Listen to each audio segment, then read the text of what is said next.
Armando Alejandro Estrada.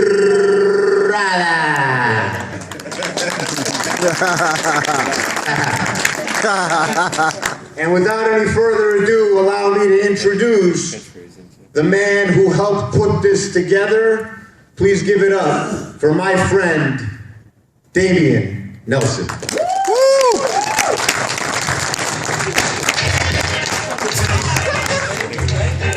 You gotta dance now. That is such a stereotype. Oh, you're black. You are black. Thank you. I've been wondering about that for years. Yes, great to see you. Thank you for coming up. Yeah, absolutely. Check. Oh, all right. Hello, everybody. Hey. Now, here's what I'm going to ask of all of you. Firstly, thank you for coming. As Linda said earlier, we're going to have some fun tonight. We're going to honor some legends. But I want you guys to make sure you're having a complete and total blast. We want to make sure that these legendary superstars know how great they have been for all of us as fans. And we're going to start with two men who I know many of us in this room grew up idolizing together. You think of tag team wrestling. And while right now in the wrestling business, tag team wrestling is relatively non-existent compared to what it was back in the day, this team really was what I grew up with. And watching Axe and Smash of Demolition on Superstars on Sunday mornings, on Challenge on Saturday nights, and on the Saturday night's main event broadcast as well, where you'd watch Saturday Night Live the week before to see if when they said next week, whether or not they were going to be back in 2 weeks, because that meant Saturday night's main event was coming up the following week. But just a good time as kids, and really, Axe and Smash, talking about kicking your stinking teeth in, pounding you to the ground. They were domination in professional wrestling, in tag team wrestling, and we talk about this being about respect. 487 days, I believe. That's the longest single tag team championship reign in WWE history. And it is owned by Axe and Smash of Demolition. Nobody held the titles more times or longer than these two men. Think back to WrestleMania 4. Absolutely. That was their first WrestleMania. They won their very first WWE Tag Team Championships at that event and would hold them and go through to WrestleMania 5. And then just after WrestleMania 6, we'd see Crush added to the mold, if you will, of Demolition, a three-man team. And, let's be real here. How many of us were sort of like, oh, wait a minute. Can't be adding a third guy to Axe and Smash Demolition. They are the walking disasters. And I don't know if this other guy fits, but it worked out. And Crush was a good addition to the team. Rest his soul, of course. The Brainbusters. Remember Arn Anderson, Tully Blanchard, when they came over to WWE for, what were they there for, Armondo? 28 minutes? 4 minutes. 4 minutes, yes. But in that time, it was a 2 out of 3 falls matchup on Saturday night's main event. Bobby Heenan walks out on the Brainbusters because they wouldn't listen to him. But they would still, on that night, capture the Tag Team Championship belts from Demolition. And you know what? Even after that, and they didn't have the belts, it didn't matter to me. Because my tag team champions were still Axe and Smash of Demolition. We are on the weekend of WrestleMania. WrestleMania 29 this Sunday, which I assume most, if not all of you, are going to. And I'm not sure. I think there might be a 6-man tag team matchup and an 8-man tag team matchup going on at WrestleMania. Nobody who's performing in tag team action this Sunday at WrestleMania compares to the legends that are Axe and Smash of Demolition. And it truly is an honor for me to be standing here preparing to induct Axe and Smash of Demolition into the very first class of the Pro Wrestling Report Hall of Fame. So without further ado, ladies and gentlemen, let's bring out the true legends here tonight, starting with the tag team of Demolition, Axe and Smash.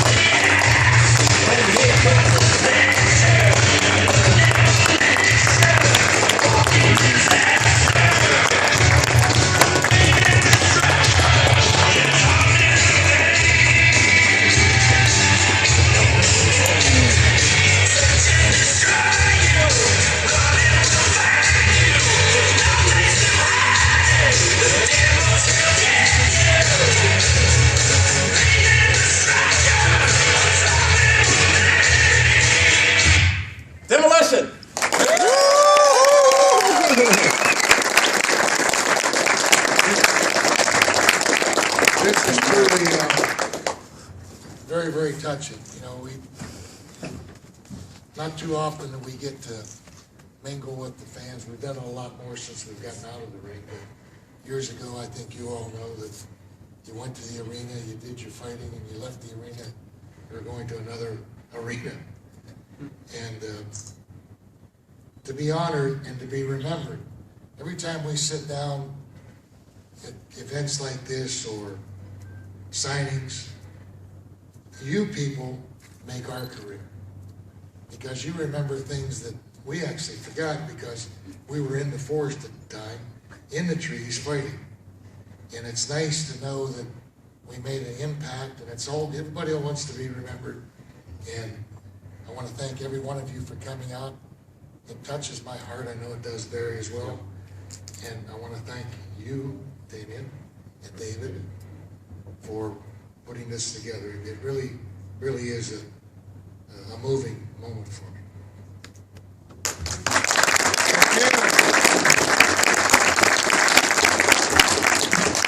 You know, like Bill said, it really does mean a lot that, you know, you can get an award like this. And it just seems like it was a few years ago when I was training with Eddie Sharkey, and it was the Road Warriors, myself, Rick Rude, Kurt Hennig.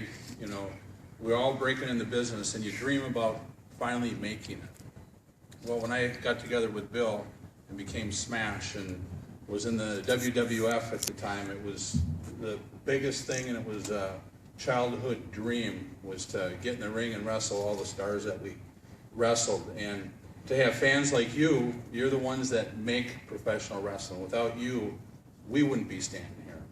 So I just want to say I appreciate it, thank you, and it's a real honor. Thank you, Damien.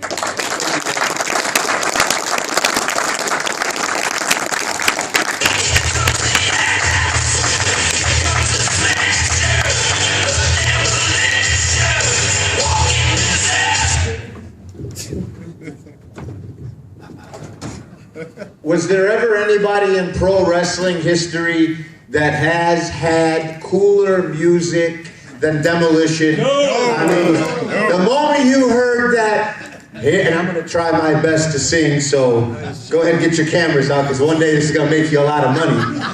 Here comes the X, and here comes the Smasher! The moment you heard that, you knew what was happening, and everybody got up, right? Yes. I can't tell you how many times, I've got two older brothers, okay? I can't tell you how many times in our living room that I was on the receiving end of your finishing maneuver, okay? I've got welts in my chest I can show you, all right? I may have broken a rib a time or two, but maybe that's why I got in the pro wrestling business, due to their finishing moves. So thank you, gentlemen. Congratulations.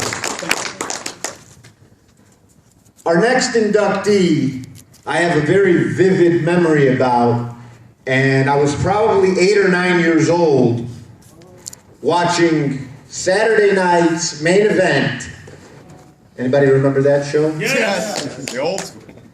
And I'm forever, this memory is engraved in my head of arguably the greatest superhero in professional wrestling, Hulk Hogan, being brutally beaten down by Don Morocco, Mr. Fuji, and King Kong Bundy.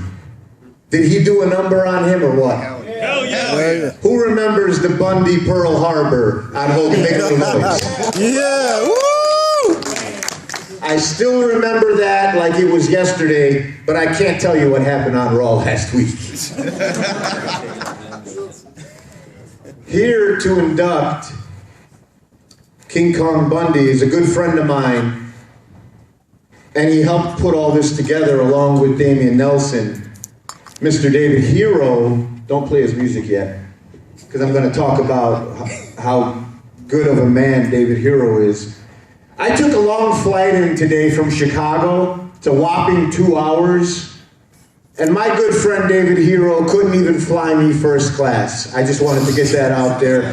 He sat me all the way in the back, 36D by the shitter. I don't appreciate that. Nonetheless, I still love you, you cheap bastard. Ladies and gentlemen, Dave, Hero.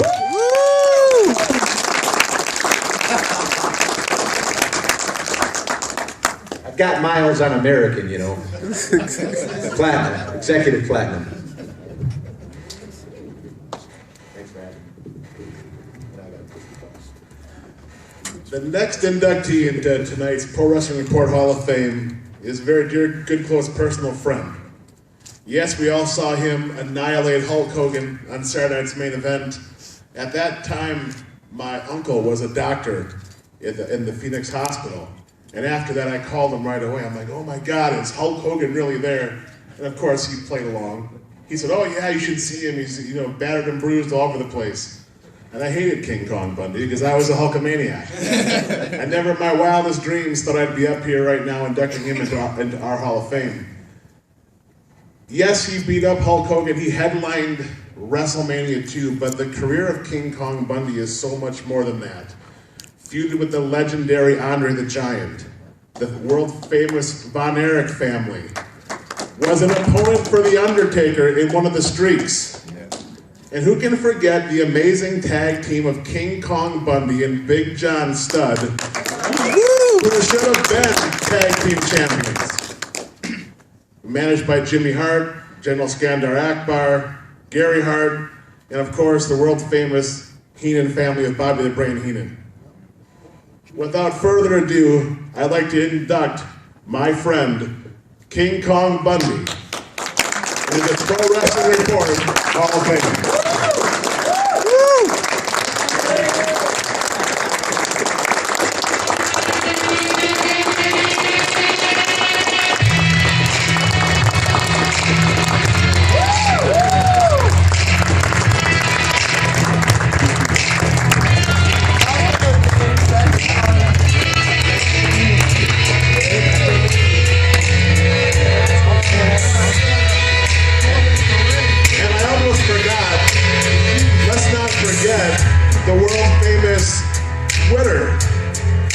KK Bundy on Twitter. Who all follows King Kong Bundy on Twitter? Waiting for you to run down some more people. Frick, I heard you say no. Congratulations, she lovely. That young lady and I would have.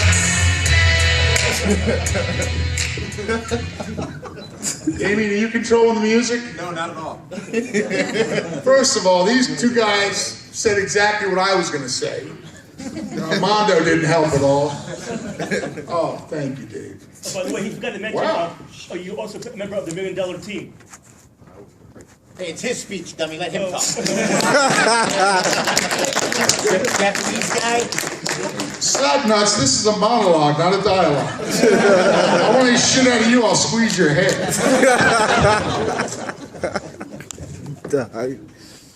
Oh, man. This quarter on my leg.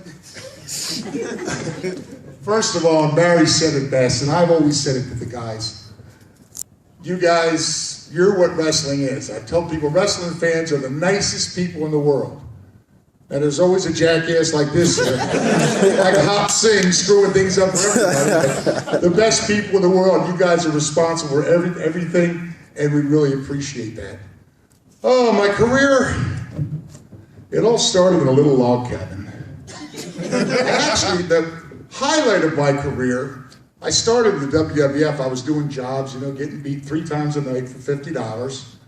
And actually, I started to get some house shows, and there was 2 times when I wrestled in the main event. Like it was a heel tag team against Gary and Martel, the champions, and I got to wrestle in the main event. I was so excited, because I said, man, I get $50 usually. I'm gonna get like $150.